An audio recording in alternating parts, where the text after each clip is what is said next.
안녕하십니까. 세포 및 조직에 대해 발표할 순천향대학교 의료IT공학과 김인경, 임시훈, 최원빈입니다. 먼저 오늘 저희가 발표할 내용들을 간략하게 알려드리도록 하겠습니다. 첫 번째로 학습 목표에 대해 설명하고 세포, 조직, 기관, 몸의 발생, 성장형을 순서대로 설명하도록 하겠습니다. 이번 시간에 학습 목표에 대해 말씀드리도록 하겠습니다. 이 부분은 세포 파트에서 다룰 것이고, 이 부분은 조직, 이 부분은 기관, 이 부분은 몸의 발생과 성장형에서 같이 다루도록 하겠습니다. 먼저 저희는 세포를 다시 세포의 구조와 세포 분열로 나누어 설명드리도록 하겠습니다. 먼저 세포란 생물체를 구성하는 형태 및 기능상의 단위이며, 보시는 그림과 같이 세포가 있는 곳에 따라 모양과 크기가 매우 다르며 수명이나 기능에도 큰 차이가 존재합니다. 세포의 구조에 대해 설명하겠습니다. 세포는 원형질과 이를 둘러싸는 얇은 세포막으로 구성되어 있습니다. 특히 원형질의 대부분은 세포질로 되고 일반적으로 그 중심부에 한 개의 핵이 자리 잡고 있습니다. 또한 세포질에는 유형 성분인 세포 소기관과 무형 성분인 세포 포함물이 세포질 바탕질 속에 함유되어 있습니다. 세포를 구성하는 요소 중 세포막은 세포질의 가장 바깥쪽을 에워싼 두께 7에서 10마이크로미터의 얇은 반투명 막이고, 세포 주위를 둘러싸고 있는 환경을 분리합니다. 세포막은 꼬리를 마주한 지질 이중층으로 구성되어 있으며 지질층에 단백질이 흩어져 있습니다. 대부분의 지질층은 인지질이지만 부수적으로 콜레스테롤도 있습니다. 콜레스테롤은 막의 안정성을 유지하고 막 안쪽에 용액을 담아두는 역할을 합니다. 강한 소수성을 가진 콜레스테롤 또한 세포막의 구성 성분이 되며, 이들은 주로 인지질의 꼬리 부위에 흩어져 있습니다. 세포막의 콜레스테롤은 인지질을 서로 묶어주어 세포막을 더욱 안정되게 하는 역할을 합니다. 또한 단백질은 세포막 무게의 2분의 1을 차지하며 세포막이 가지는 특수 기능의 대부분을 담당합니다. 세포막 단백질은 내재성 단백질과 표재성 단백질로 나누어지는데, 내재성 단백질은 지질층에 단단히 박혀 있으며 대개는 세포막에 길게 걸쳐 있어 세포의 안쪽과 바깥쪽 모두에 돌출되어 있습니다. 내재성 단백질은 친수성과 소수성 모두를 가지고 있는데, 친수성 부위는 인지질의 머리 부위에 위치하며 소수성 부위는 인지질의 꼬리 부위에 위치합니다. 내재성 단백질은 세포막의 이온 통로를 형성하여 지질층으로 통과할 수 없는 수용성 분자 및 이온을 세포 속과 바깥으로 운반해 줍니다. 일부 내재성 단백질은 세포의 속과 바깥 양쪽 끝에 돌출되어 있습니다. 이 중 세포막 바깥쪽으로 돌출되어 있는 내재성 단백질은 호르몬 혹은 화학물질에 대한 수용체로 작용합니다. 표재성 단백질은 지질층에 파묻혀 있지 않고 내재성 단백질 끝에 부착되어 있는데, 대개는 세포막의 속면에 위치합니다. 표재성 단백질은 효소로 작용하거나 세포 분열 혹은 근육 수축과 같은 세포의 형태적 변화에 관여합니다. 세포를 구성하는 요소 중 세포 소기관을 설명하겠습니다. 세포 소기관은 생명을 가진 세포질의 이용질로서 세포의 대사와 합성 기능을 맡고 있습니다. 세포 소기관은 크게 막계통과 세포 내 뼈대계통으로 분류할 수 있습니다. 막계통은 사립체, 골지체, 세포질 구물, 리보솜, 용해수체로 구성되어 있는데, 그중 사립체를 먼저 설명하도록 하겠습니다. 사립체는 타원형 또는 막대형의 이중막으로서 세포 형질 내에 고르게 흩어져 있는데, 크기는 0.5에서 5마이크로미터, 개수는 10개에서 100개 정도입니다. 또한 광학현미경으로 보면 동일한 단순 형태로 보이지만 전자현미경으로 보면 그림과 같은 복잡한 구조를 갖고 있습니다. 사립체는 많은 효소를 갖고 있어 영양분을 분해하여 ATP를 만들어 에너지를 생산하므로 세포 기능이 왕성한 세포일수록 사립체가 더 많이 존재합니다. 다음은 골지체입니다. 골지체는 불규칙하고 납작한 주머니들을 겹쳐 쌓은 것 같은 층판의 양 끝에 작은 주머니 같은 소포 및 공포가 이어져 구성되어 있습니다. 여기서 공포란 생물의 세포 안에서 수용액을 가득 채우고 있는 부분을 뜻합니다. 또한 골지체는 세포질 구물에서 생산되어 운반해온 물질을 농축하여 배출할 뿐만 아니라 당, 단백질, 점액 및 당류의 합성에도 관여합니다. 다음은 세포질 구물입니다. 세포질 구물은 세포질의 일부 또는 널리 흩어져 있는 구조물로서 한 겹으로 쌓인 소관, 소낭 및 소포들로 구성된 불규칙한 구물 구조물입니다. 세포질 구물은 리보솜이 붙어 그 표면이 거친 과립 세포질 구물과 리보솜이 없어서 그 표면이 매끈한 무과립 세포질 구물의 두 가지가 있습니다. 이자의 외분비 세포와 위샘의 으뜸 세포 등에 발달되어 있는 과립 세포질 구물에서는 주로 외부로 분비하는 단백질을 합성하고 부신 겉질과 간세포 등에서 발달한 무과립 세포질 구물에서는 지질, 스테로이드 호르몬 합성과 대사에 관여하며 또한 이온의 능동 수송과 분비에도 관여하여 해독작용을 담당합니다. 다음은 리보솜입니다. 리보솜은 RNA와 단백질로 구성되어 있으며 세포 형질 속에 유리되어 있는 유리 리보솜과 세포질 구물에 부착되어 있는 부착 리보솜으로 구분할 수 있습니다. 먼저 유리 리보솜은 3개에서 30개가 mRNA 끈으로 연결되어 폴리솜을 형성하며 주로 세포 자체의 성장과 분열과 같은 세포 속에서 필요한 단백질을 합성하고, 부착 리보솜은 바깥으로 분비하는 단백질을 합성합니다. 이들 리보솜은 크고 작은 2개의 소단위로 구성되는데 각각의 소단위는 RNA와 단백질로 이루어져 있습니다. 마지막으로 용의 수체입니다. 용의 수체는 골지체에서 생성된 막으로 둘러싸인 0.2에서 1.0 마이크로미터 크기의 둥근 소체이며 산성 분해 요소 등 40여 종의 효소를 함유하고 있습니다. 백혈구와 거대 포식세포에 많이 있으며 불필요한 지방, 단백질, DNA, RNA, 탄수화물 혹은 세포 속으로 들어온 세균이나 각종 이물들의 포식작용을 통하여 소화, 분해함으로써 세포의 방어기전을 담당하고 있습니다. 다음은 세포 소기관의 요소 중 하나인 세포 내 뼈대계통에 대해 설명하겠습니다. 세포 내 뼈대계통은 중심소체, 원섬유, 섬모와 편모로 이루어져 있는데 먼저 중심소체 먼저 설명하도록 하겠습니다. 중심소체란 회계 위쪽에 흔히 위치하며 골지체에 의하여 쌓여 있습니다. 또한 유사분열을 할 때 중심소체는 각각 반대극으로 이동하면서 방추섬유를 형성하여 염색체 이동에 관여합니다. 다음은 원섬유입니다. 원섬유는 세포 형질 속에 있는 매우 가는 섬유성 구조물로서 창자상피 세포에서는 당김 원섬유로 존재하여 세포의 점성과 탄성에 관여합니다. 그 외에 근육세포의 근육원섬유, 신경세포의 신경원섬유도 이 부류에 속합니다. 원섬유를 잔섬유라고도 하며 세포의 구조유지, 수축 및 운동에 관여합니다. 마지막으로 섬모와 편모입니다. 섬모는 세포 표면에 붙어있는 가는 털 모양의 구조물로 한 쌍의 중심 미세소관을 둘러싸고 있는 9쌍의 미세소관으로 구성됩니다. 편모는 섬모와 비슷하나 훨씬 길며 인체의 세포 중 편모를 갖고 있는 것은 정자뿐입니다. 이러한 편모는 정자가 이동하는 데 관여합니다. 다음은 세포를 구성하는 요소 중 하나인 세포 포함물에 대해 설명하도록 하겠습니다. 세포 포함물은 콜로이드이며 세포의 물질 대사 결과로 생긴 생명이 없는 화학물질입니다. 여기서 콜로이드란 보통의 분자나 이온보다 크고 지름이 1나노미터에서 1000나노미터 정도의 미립자가 기체 또는 액체 중에 분산된 상태를 콜로이드 상태라고 하고, 콜로이드 상태로 되어 있는 전체를 콜로이드라고 합니다. 세포 포함물에는 총 4가지 요소가 있는데 색소 가립부터 설명하도록 하겠습니다. 색소 가립은 색소세포에 포함되어 있는 색발현에 도움이 되는 색소를 함유한 입상 또는 판상의 구조물입니다. 분비과립은 분비세포에서 생성되며 그 모양과 크기 및 성숙 정도가 막 속에 포함된 물질의 화학적 성분에 따라 매우 다양합니다. 지질은 작은 지방 물방울로 존재하며 에너지의 비축 또는 막의 구성을 위하여 쓰이고, 몸속에 저장되는 지질은 대부분 지방세포로 존재합니다.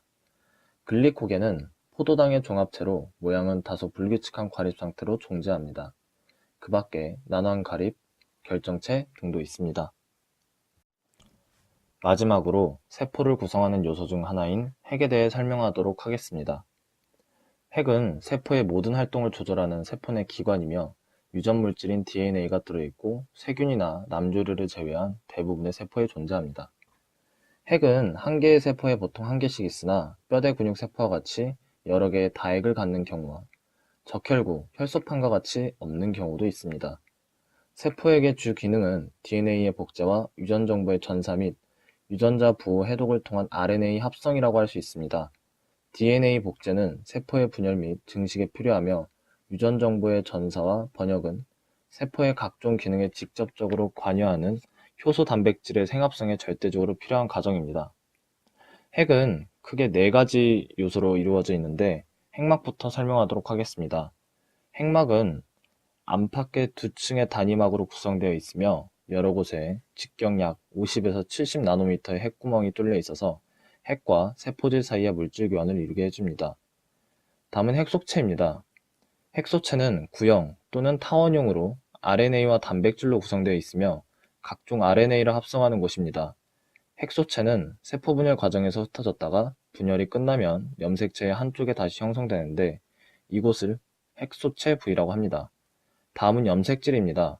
염색질은 DNA와 염기성 단백질인 히스톤으로 구성되어 있으며 실처럼 꼬여진 불활성 부위인 이질 염색질과 풀어진 활성 부위인 참 염색질로 구분합니다.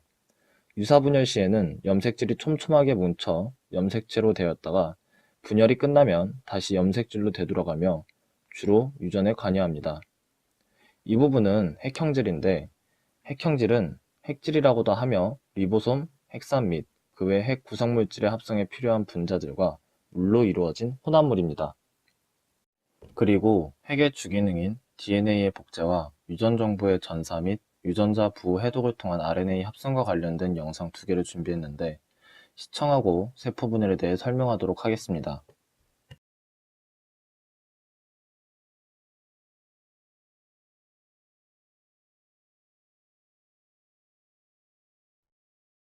In order for our bodies to function, we need to supply them with a variety of nutrients we get from our diet. Our bodies cannot use the food as it is when it enters our digestive system. The process of chemical digestion uses different proteins and enzymes to break down the food particles into usable nutrients our cells can absorb. And where are the instructions to manufacture these and all the different types of proteins we need to stay alive? The instructions to make proteins are contained in our DNA. DNA contains genes. A gene is a continuous string of nucleotides containing a region that codes for an RNA molecule. This region begins with a promoter and ends in a terminator. Genes also contain regulatory sequences that can be found near the promoter or at a more distant location. For some genes, the encoded RNA is used to synthesize a protein in a process called gene expression. For these genes, expression can be divided into 2 processes, transcription and translation. In eukaryotic cells, transcription occurs in the nucleus, where DNA is used as a template to make messenger RNA. Then in translation, which occurs in the cytoplasm of the cell, the information contained in the messenger RNA is used to make a polypeptide. During transcription, the DNA in the gene is used as a template to make a messenger RNA strand with the help of the enzyme RNA polymerase. This process occurs in 3 stages: initiation, elongation, and termination. During initiation, the promoter region of the gene functions as a recognition site for RNA polymerase to bind. This is where the majority of gene expression is controlled, by either permitting or blocking access to this site by the RNA polymerase. Binding causes the DNA double helix to unwind and open. Then during elongation, the RNA polymerase slides along the template DNA strand. As the complementary bases pair up, the RNA polymerase links nucleotides to the 3' end of the growing RNA molecule. Once the RNA polymerase reaches the terminator portion of the gene, the messenger RNA transcript is complete, and the RNA polymerase, the DNA strand, and the messenger RNA transcript dissociate from each other. The strand of messenger RNA that is made during transcription includes regions called exons that code for a protein, and non-coding sections called introns. In order for the messenger RNA to be used in translation, the non-coding introns need to be removed, and modifications such as a 5' cap and a 3' poly A tail are added. This process is called intron splicing, and is performed by a complex made up of proteins and RNA called a spliceosome. This complex removes the intron segments and joins the adjacent exons to produce a mature messenger RNA strand that can leave the nucleus through a nuclear pore and enter the cytoplasm to begin translation. How is the information in the mature messenger RNA strand translated into a protein? The nitrogenous bases are grouped into 3 letter codes called codons. The genetic code includes 64 codons. Most codons code for specific amino acids. There are 4 special codons, 1 that codes for start and 3 that code for stop. Translation begins with the messenger RNA strand binding to the small ribosomal subunit upstream of the start codon. Each amino acid is brought to the ribosome by a specific transfer RNA molecule. The type of amino acid is determined by the anticodon sequence of the transfer RNA. Complementary base pairing occurs between the codon of the messenger RNA and the anticodon of the transfer RNA. After the initiator transfer RNA molecule binds to the start codon, the large ribosomal subunit binds to form the translation complex, and initiation is complete. In the large ribosomal subunit, there are 3 distinct regions called the E, P, and A sites. During elongation, individual amino acids are brought to the messenger RNA strand by a transfer RNA molecule through complementary base pairing of the codons and anticodons. Each anticodon of a transfer RNA molecule corresponds to a particular amino acid. A charged transfer RNA molecule binds to the A site, and a peptide bond forms between its amino acid and the one attached to the transfer RNA molecule at the P site. The complex slides down 1 codon to the right, where the now uncharged transfer RNA molecule exits from the E site, and the A site is open to accept the next transfer RNA molecule. Elongation will continue until a stop codon is reached. A release factor binds to the A site at a stop codon, and the polypeptide is released from the transfer RNA in the P site. The entire complex dissociates and can reassemble to begin the process again at initiation. The purpose of translation is to produce polypeptides quickly and accurately. After dissociation, the polypeptide may need to be modified before it is ready to function. Modifications take place in different organelles for different proteins. In order for a digestive enzyme to be secreted into the stomach or intestines, the polypeptide is translated into the endoplasmic reticulum, modified as it passes through the Golgi, then secreted using a vesicle through the plasma membrane of the cell into the lumen of the digestive tract. Proteins are needed for most physiological functions of the body to occur properly, such as breaking down food particles in digestion, and the processes of transcription and translation make the production of proteins possible. Transcription is DNA-directed RNA synthesis, catalyzed by the enzyme RNA polymerase.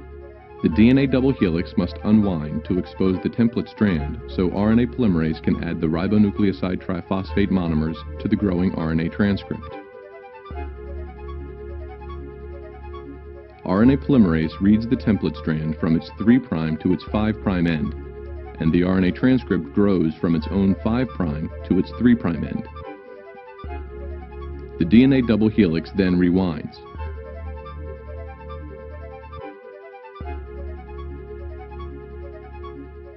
When the RNA polymerase reaches the end of the template region, the enzyme and the new transcript are released.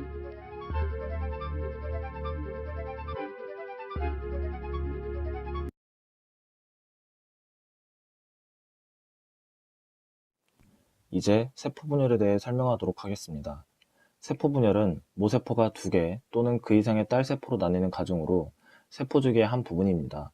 세포 분열에는 크게 유사분열과 무사분열의 두 가지 방식이 있으며 유사분열의 특수한 형태인 감수분열도 있습니다.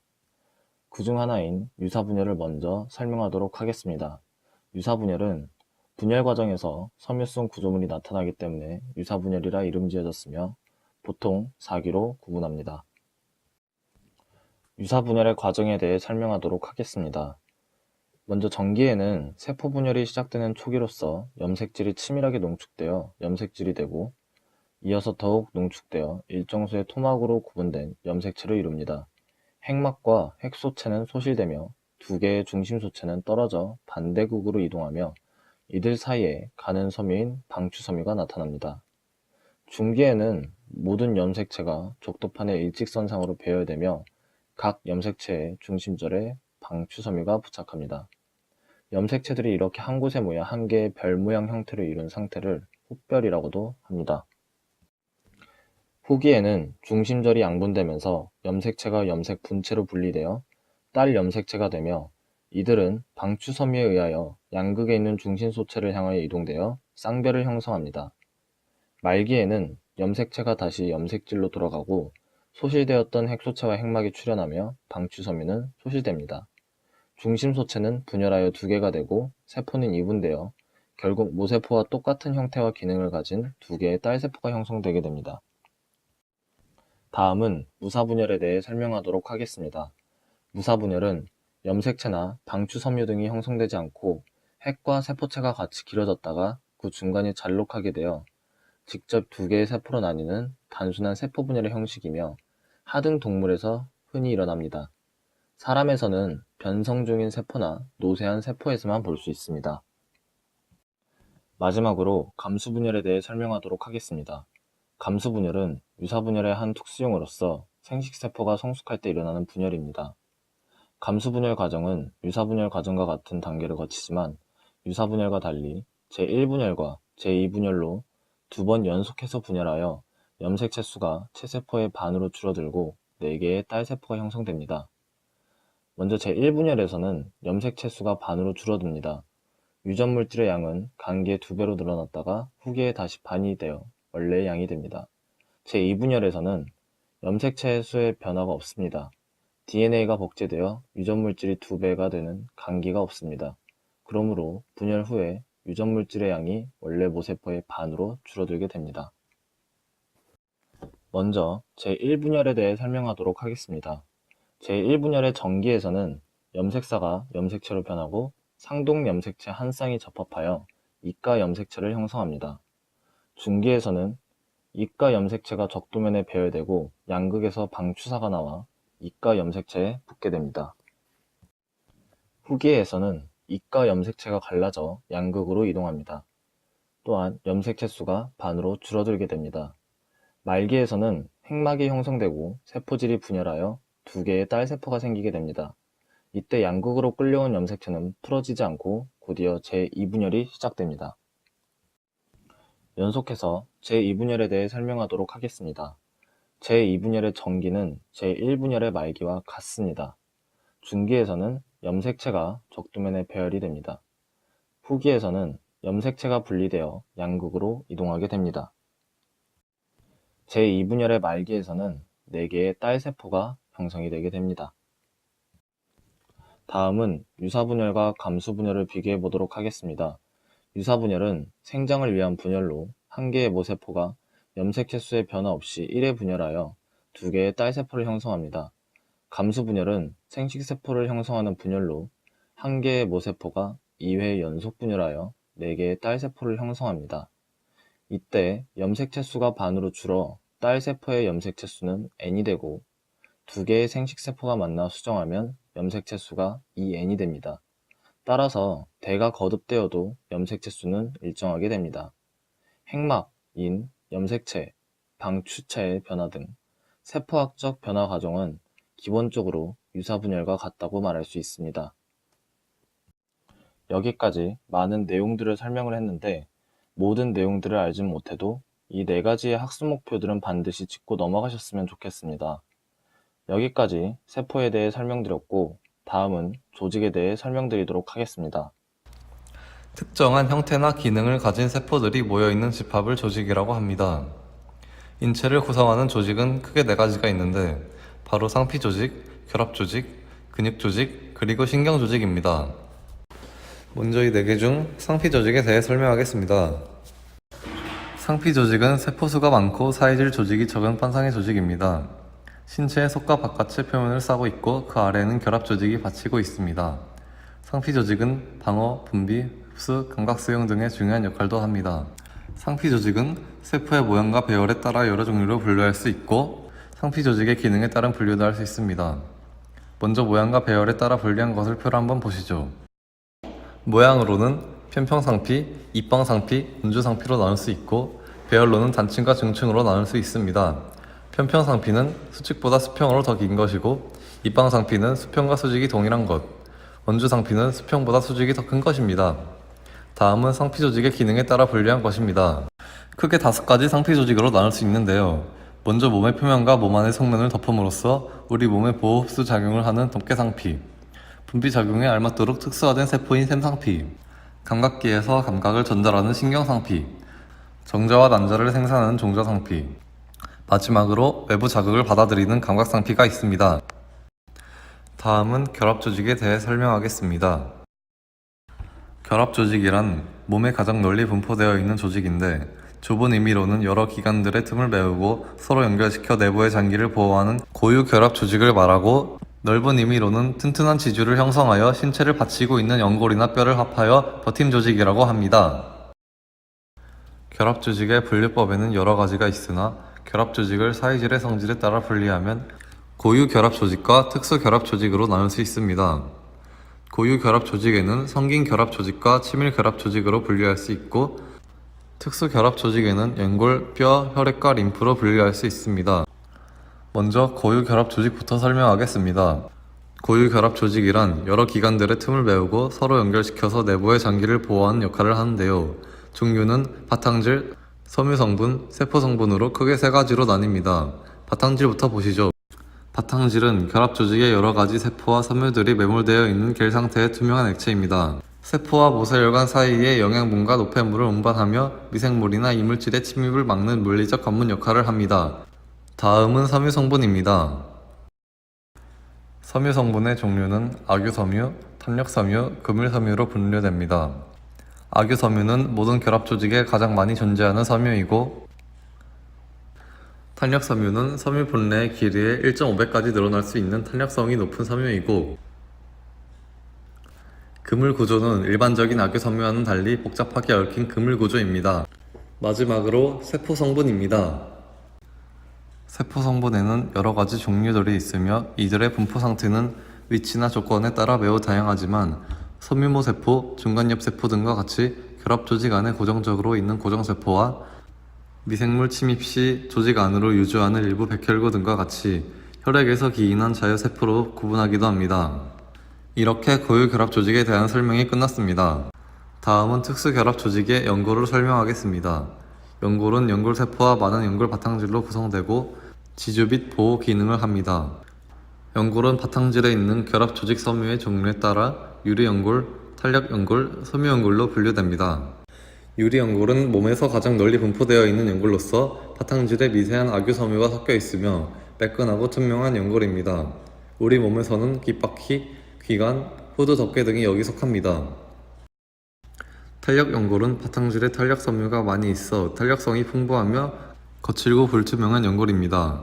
우리 몸에서는 관절연골, 코나, 후두의 연골, 기관연골, 갈비연골, 긴뼈의 뼈 끝판 등이 여기 속합니다.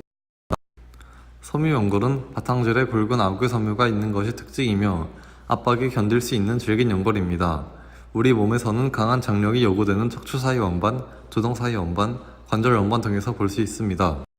다음은 특수결합 조직의 뼈를 설명하겠습니다. 뼈는 뼈세포와 뼈바탕질로 구성됩니다. 뼈세포는 뼈바탕질 모양의 뼈세포 방 속에 들어있고 뼈바탕질은 미세한 악유섬유들이 여러 방향의 층판 모양으로 달리고 있으며 여기에 석회질이 침착한 것으로 매우 딱딱합니다. 이런 뼈에는 아주 놀라운 비밀이 숨겨져 있는데 그것은 바로 뼈는 매일 바뀌면서 만들어진다는 것입니다. 관련 영상을 한번 보시죠.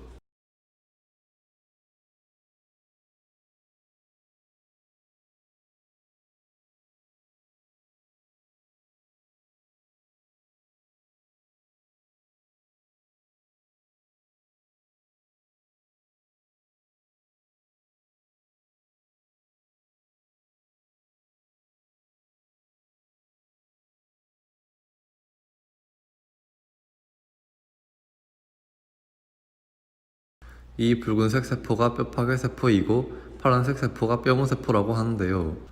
이 두 가지 세포가 뼈의 흡수와 생성을 절묘하게 함으로써 우리 뼈는 매일 새로 태어나는 것입니다. 정말 놀랍지 않나요?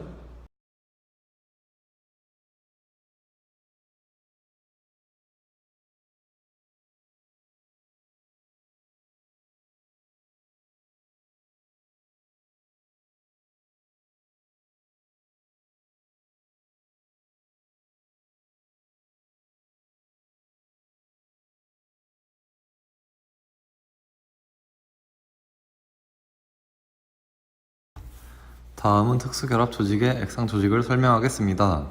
액상 조직은 혈액과 림프로 구성되며 그 세포 성분으로 혈액에는 척혈구, 백혈구, 혈소판이 있고 림프에는 림프구가 있습니다. 우리 몸의 중요한 구성 성분인 혈액은 체중의 약 8%를 차지합니다. 혈액의 붉은색은 척혈구의 혈색소에서 유래하는 것이며 동맥혈은 선홍색, 정맥혈은 안적색입니다. 혈액세포 성분의 대부분은 척혈구이며 혈액 1세제곱밀리미터 속에 남성은 평균 500만, 여성은 450만 개가 들어있습니다. 도넛 모양의 척혈구는 핵이 없는 무색세포이며 평균 지름은 7.5나노미터이고 두께는 1에서 2나노미터입니다. 백혈구는 유핵세포이며 혈액 1세제곱밀리미터 속에 5,000개에서 10,000개가 존재합니다. 백혈구에는 여러가지 종류가 있으며 크기는 7에서 25나노미터 정도입니다. 혈소판은 핵이 없는 불규칙한 모양으로 지름이 약 2에서 5나노미터이고 혈구 중 가장 작습니다. 혈액 1세제곱밀리미터에 약 15에서 30만 개가 들어있습니다. 림프는 림프관을 흐르는 액상 조직입니다. 림프장은 혈전과 유사하지만 세포 성분은 거의 림프구로 구성되어 있습니다. 조직액의 일부가 그물 모양으로 온몸에 분포한 모세 림프관으로 흡수되고 이것이 모여서 림프관으로 들어갑니다. 그 후 신체의 일정 부위에 있는 림프절을 거쳐서 정맥으로 유입됩니다. 다음으로는 근육 조직에 대해 설명하겠습니다. 근육 조직은 조직 중에서 수축성이 강한 근육세포로 구성되어 있으며 근육은 형태학적으로 뼈대 근육, 심장 근육 및 민무늬 근육으로 총 3종류로 나뉩니다. 가장 먼저 설명할 것은 뼈대 근육으로 뼈대 근육 세포로 이루어져 있으며 여러 뼈에 부착되어 있어 온몸의 관절 운동에 관여를 한다고 합니다. 사진에 보시는 것처럼 뼈대 근육 세포 전체에 세로로 달리는 것은 근육 원섬유라고 하는 단백질이 실과 같이 질서정연하게 배열되어 있는 것입니다. 근육 원섬유를 따라 가로로 교대로 나타나는 밝고 어두운 띠는 뼈대 근육의 가로 무늬를 나타내므로 가로 무늬 근육이라고 합니다. 또한 뼈대 근육 세포는 핵이 여러 개이고 세포막 바로 밑에 표면 가까이에 있습니다. 뼈대 근육은 뇌와 척수신경에 의해 지배되므로 자기 의지대로 움직일 수 있는 수의 근육이라고 합니다. 다음은 심장 근육입니다. 심장 근육은 심장벽을 이루는 근육으로서 뼈대 근육 세포와는 달리 조직 전체에 가지를 내어 그물을 형성한다고 합니다. 이 심장 근육에는 사이원반이라는 것이 있는데 이것은 근육세포가 만나는 끝부분에 존재하는 구조로서 이들에 의해 심장 근육세포들이 연결된다고 합니다. 이 사이원반은 현미경에서 나타나는 것으로 심장 근육에서만 볼 수 있다고 합니다. 심장 근육세포는 뼈대 근육세포와 같은 형태의 배열을 하고 있는 근육 원섬유를 갖고 있어 역시 가로무늬 근육으로 보입니다. 심장 근육세포의 핵은 뼈대 근육세포와 비교했을 때 중앙에 한 개가 위치하고 있습니다. 뼈대 근육과 같이 가로무늬를 가지고 있는 가로무늬 근육이며 자율신경의 지배를 받아 마음대로 운동할 수 없는 불수의근입니다. 세 번째로는 민무늬 근육입니다. 이 민무늬 근육은 여러가지 내장 구조들의 벽을 이루고 있는 근육으로서 뼈대 근육이나 심장 근육같이 가로 무늬를 갖고 있지 않아서 민무늬 근육이라고 불리며 혹은 주로 내장에 분포하여 민무늬 근육을 내장 근육이라고도 합니다. 민무늬 근육의 각 세포는 긴 방추상으로 세포의 끝은 뾰족하고 핵은 한 개로 중앙에 위치하고 있습니다. 생리학적으로 자율신경의 지배를 받으므로 불수의 근육입니다.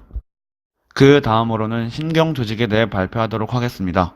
이 신경조직에는 신경세포라는 것이 있는데 이 신경세포에는 세포체와 세포돌기가 있습니다. 그리고 또한 신경조직에는 신경악유세포라는 것이 존재한다고 합니다. 그럼 우선 신경세포부터 설명드리도록 하겠습니다.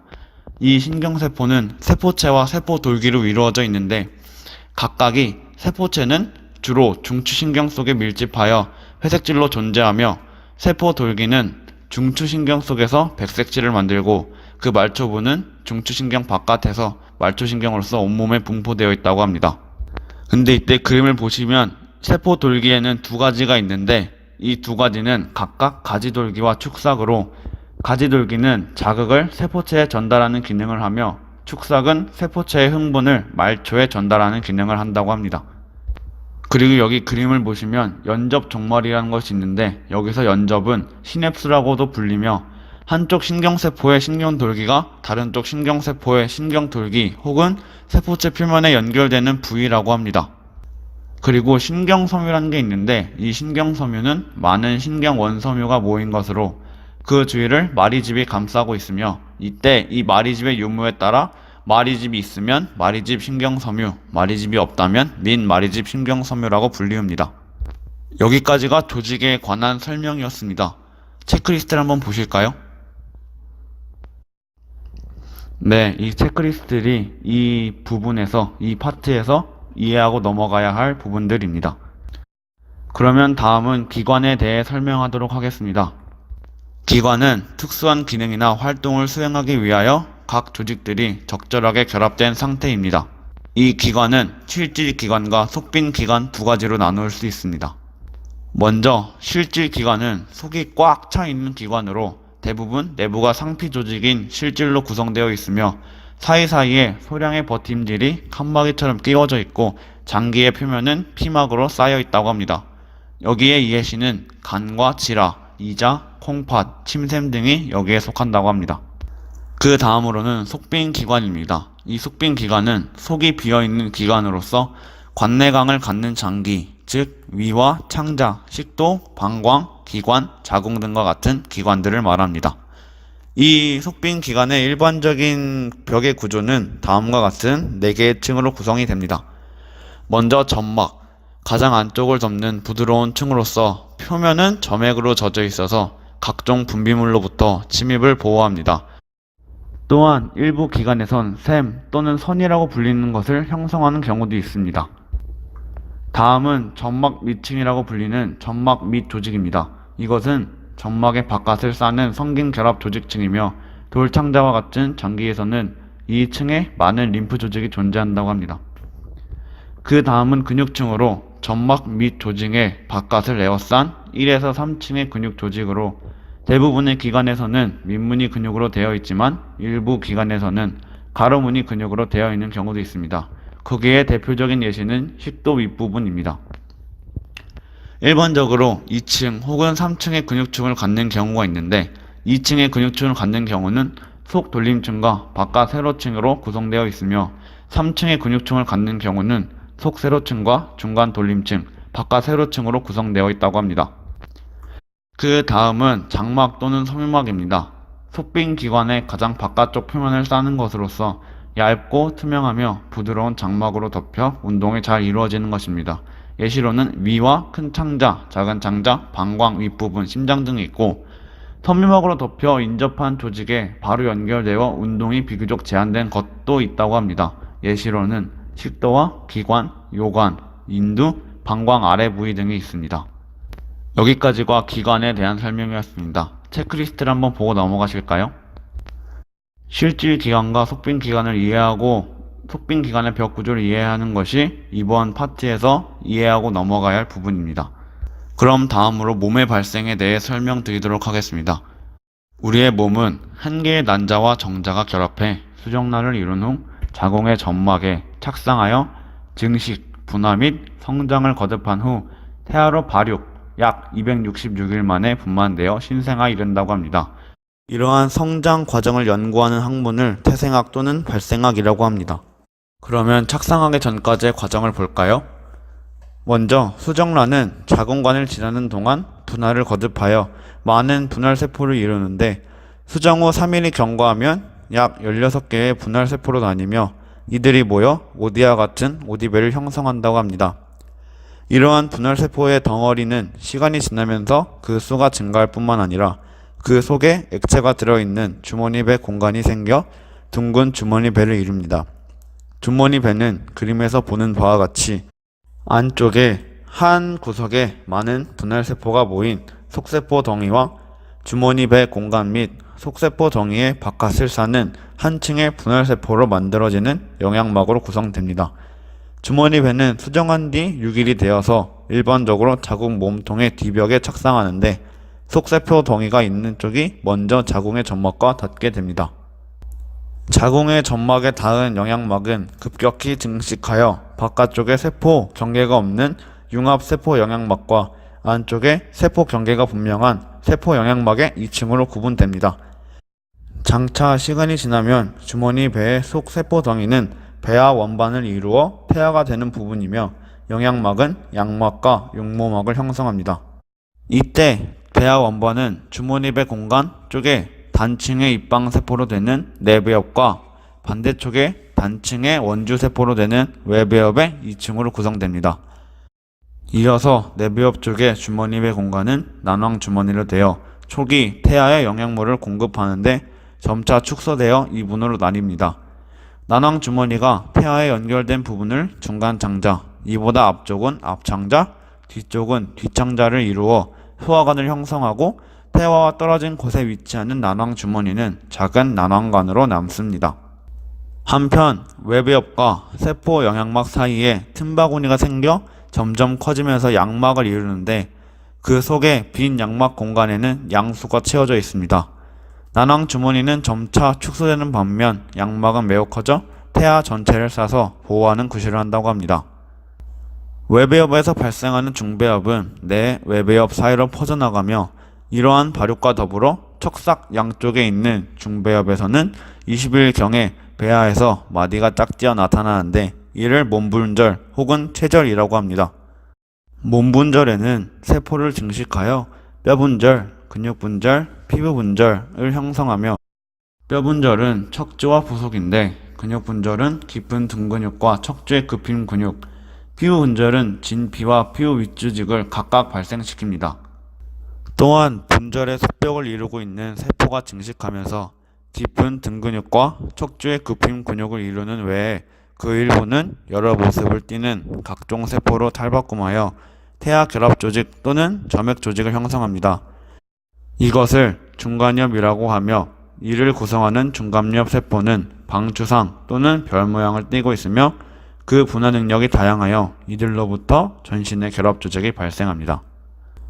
내외 및 중배엽은 태생 3주부터 이르러 형성되는데 복잡한 과정을 거친 증식과 분화가 되풀이되어 결국 사람의 모든 부분을 완성하게 됩니다. 각 배엽에서 유래되는 구조물을 열거하면 다음과 같습니다. 먼저 외배엽에서 발생하는 것은 피부의 표피와 감각계통 및 신경계통의 주요 성분으로 형성되며 표피, 털, 손톱 및 피부샘의 상피와 신경세포와 신경섬유, 감각계통의 감각상피가 발생합니다. 그 다음으로는 내배엽에서는 주로 속빈 장기의 속표면을 덮는 상피가 발생되고 소화와 호흡에 관여한다고 합니다. 소화관 점막상피와 소화샘 상피, 호흡계통의 점막상피, 요로의 점막상피가 발생합니다. 마지막으로 중배엽에서는 결합조직, 근육조직, 혈관, 림프관과 심장, 비뇨생식계통의 주요 성분이 발생합니다. 결합조직과 연골, 뼈조직, 뼈대 근육, 심장, 혈관, 림프관, 지라, 혈액, 비뇨계통 및 생식계통의 대부분의 상피, 장막의 상피가 발생됩니다. 수정 후 7에서 8주까지는 배아라고 부르며 그 후 분만까지는 태아라고 부릅니다. 이때 이 배아는 형태 발생, 기관 발생에 매우 중요한 시기라고 합니다. 즉, 8주 말경에는 배아는 사람의 모습을 완전히 갖추게 되는데 얼굴, 팔, 다리가 형성될 뿐만 아니라 심장과 혈액순환이 그 기능을 발휘하게 됩니다. 그러나 배아의 길이는 약 30mm에 불과하며 양수에 떠있고 몸줄기에 의해 자궁벽과 연결되어 있는데 몸줄기는 점점 가늘고 길어져서 탯줄이 됩니다. 탯줄은 난황주머니 줄기, 배꼽 혈관 및 요막을 양막으로 싸서 형성된 것으로 태상 말기의 배꼽은 길이가 50에서 60cm, 지름이 1에서 20cm로서 일반적으로 태반의 중심부 근처에 부착되어 있습니다. 태반은 태아의 영양막에서 유래된 육모막과 자궁점막의 탈락막으로 구성됩니다. 각 육모 사이는 불규칙한 틈바구니인 육모 사인 공간이 있어 여기에 어머니 쪽의 동맥 혈액이 유출되어 육모를 통하여 가스 교환이 이루어지며 정맥 혈액은 탈락막 쪽에 열려있는 정맥으로 흘러들어갑니다. 모체와 태아 사이는 육모를 감싸고 있는 상피로 구분되어 있기 때문에 모체의 혈액과 태아의 혈액은 직접 교환되는 것이 아니라 간접 교환됩니다. 따라서 가스 대사 산물, 전해질, 아미노산, 각종 비타민, 항체 등이 육모 사이 공간에서 교환됩니다. 지금 보시는 사진은 뱃속에서 태아가 시간이 경과함에 따라 자라나는 정도를 나타낸 사진입니다. 이 사진을 좀 더 구체적으로 설명하자면 임신 3주경에는 수정란이 포도알 크기 정도의 배아가 되고 임신 4주 말에는 머리가 커지고 둥글게 되며 눈, 코, 귀가 나타납니다. 그리고 심장이 뛰기 시작하며 혈액순환 또한 시작됩니다. 하지만 이 시기를 가장 위험한 시기라고 부르는데 왜 그러냐면 모체 혈액에 어떤 세균이나 바이러스가 침입할 때 태아의 영구적 기형을 초래할 수 있기 때문입니다. 그 다음 임신 2개월이 되면 얼굴 형태가 완전해지면서 태아로서의 특징을 모두 갖춘 상태가 됩니다. 임신 3개월 때는 거의 모든 기관이 발생되며 몸털이 생성되고 음부의 형태로 성별이 구별이 가능합니다. 이 시기부터 태아라고 부릅니다. 임신 4개월 때는 태아에서 태동이 시작되고 코와 입이 개방되며 피부가 불그스름해집니다. 또한 얼굴에 솜털이 자라나고 이때부터 사람다운 형태가 됩니다. 이 시기 이후에 태아가 죽으면 그것을 사산이라고 합니다. 임신 5개월이 되면 태아에서 근육 운동이 일어나 몸통이나 팔다리를 움직여 모체는 이쯤에 태동을 느끼고 임신 6개월이 되면 태아가 온몸이 몸털로 뒤덮이며 피부 밑지방이 형성되기 시작합니다. 임신 7개월이 되면 머리카락이 발생하고 동공막은 퇴화하고 위아래로 눈꺼풀이 갈라집니다. 나아마는 남자아이는 백 속에 있던 고환이 음낭 속으로 내려온다고 합니다. 임신 8개월이 되면 피부 밑지방 조직이 생기기 시작하고 분홍색의 탄탄한 피부를 가지게 됩니다. 뼈 조직의 활성화 작용 및 간에서의 철분 저장이 시작되어 많은 양의 광물질이 필요하게 됩니다. 이때 임신 7개월 이전에 출생한 아이를 미수아라고 하고 임신 8개월 이후 출생한 아이를 조수가라고 하는데 미수아는 보육이 매우 어렵다고 하지만 조산아는 잘만 보육하면 성체로 성장할 수 있다고 합니다. 임신 9개월 때는 태아의 몸무게가 일주에 227g씩 증가하고 임신 4개월부터 태아 피부를 덮고 있던 베넵 손털은 거의 소실됩니다. 손 발톱이 자라서 손가락, 발가락 위를 길게 푹 덮으며 머리뼈는 완전히 석회화되었으나 아직 봉합 사이는 열려있어서 막조직으로 덮여 있습니다. 임신 10개월이 되면 분만할 시기가 오는데 정상적으로 태아는 마지막 월경 첫날부터 계산해 임신 10개월이 되어 분만과 동시에 탯줄을 통한 태아의 모든 기능이 단절됩니다. 분만된 신생아는 순환기, 호흡기 및 배설기 등의 생태학적 또는 기능학적으로 급격한 변화가 발생합니다. 신생아 때 3.3kg, 50cm였던 몸무게와 키는 성인이 되면 키는 3, 4배, 몸무게는 20에서 30배 정도로 증가합니다. 또한 출생 시 피부의 표면적은 2200cm 정도이나 생후 1년 만에 약 2배가 되고 성인이 되면 약 7배로 증가합니다. 성인의 신체를 구성하는 각 기관들은 출생 시에 비해 많은 변화가 있는데 대체적으로 기관 계통의 변화와 비슷한 양상을 보이지만 각 기관마다 다음과 같이 독특한 5종류의 성장 곡선을 나타내며 발달합니다. 먼저 일반형입니다. 일반형은 출생 후부터 취약 전 소아 및 사춘기까지는 급속 성장하지만 사춘기 후반이나 성인에 이르러서는 완만한 성장을 보이는 유형으로 뼈대와 근육, 소화기, 호흡기 등등이 있으며 그 다음으로는 생식기형인데 이것은 사춘기 전까지는 완만한 성장을 보이다가 사춘기에 급속히 성장하는 유형으로 자궁을 제외한 모든 생식기가 이러한 유형을 나타냅니다. 다음으로는 자궁형인데 이것은 출생 시에는 비교적 크지만 이후 무게가 감소하였다가 사춘기에 접어들어 다시 출생 시에 무게로 환원되는 형식으로 자궁과 부신이 여기에 해당합니다. 그 다음은 신경형입니다. 이것은 신생아에서 취약전 아동까지 급성장하여 성인의 약 90%에 달하는 유형으로 대뇌와 척수 등 모든 신경계통이 여기에 해당합니다. 그 다음은 림프형으로 신생아 및 소아 때까지 급속한 성장을 하고 사춘기 이후에는 위축, 퇴화하는 유형으로 가슴샘과 편도입니다.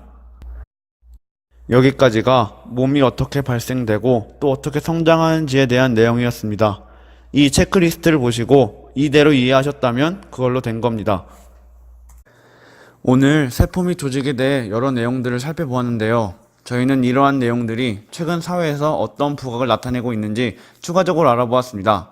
대표적인 예시로는 줄기세포가 있는데요. 현재 줄기세포가 여러 분야에서 굉장히 각광받고 있는데 미래에는 그 중요성이 더욱 커질 것으로 기대가 됩니다.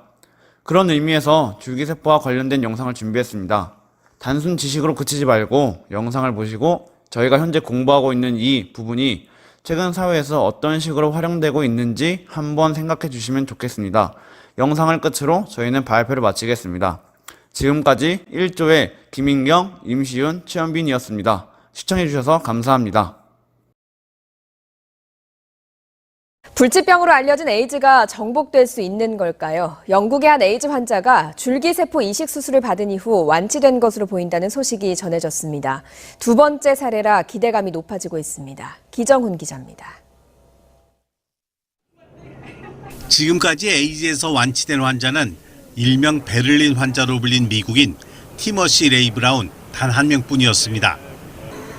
지난 2007년 에이즈 합병으로 온 백혈병 치료를 위해 독일 베를린에서 줄기세포 이식 수술을 받은 뒤 에이즈 바이러스 HIV에 대한 면역력이 생긴 것입니다. 최초의 에이즈 완치로 기록됐지만 줄기세포 이식 수술 자체가 워낙 위험한 데다 HIV 면역력이 있으면서 환자와 딱 맞는 공여자를 찾는 게 너무 어려워 기적의 사례로만 여겨져 왔습니다. 그런데 두 번째 기적이 런던에서 일어났습니다. 신원을 공개하지 않은 이른바 런던 환자 역시 에이즈 합병으로 온 암, 호지킨 림프종 치료를 위해 실시한 줄기세포 이식 수술이 완치의 열쇠였습니다. We waited 16 months before stopping in the post-transplant period just to make sure that the measures we had of the HIV reservoir in the body showed that there was very, very little virus there, if any at all. 이번 역시 보편적으로 시도할 수 있는 에이즈 치료법이라고 말하긴 이르지만 이른바 기적이 반복되면서 에이즈 정복에 대한 기대감이 커지고 있습니다. And it does mean that this is a proof of concept that a cure for AIDS can be found. 첫 번째 기적의 사나이 베를린 환자도 반가움을 감추지 않았습니다. It's been very useful for science and for giving hope to HIV positive people. 의학계는 런던 환자의 완치는 베를린 환자가 요행이 아니었다는 걸 증명한 것이라며 줄기세포 이식이 에이즈 치료에 폭넓게 활용될 것이라고 내다보고 있습니다. YTN 기정훈입니다.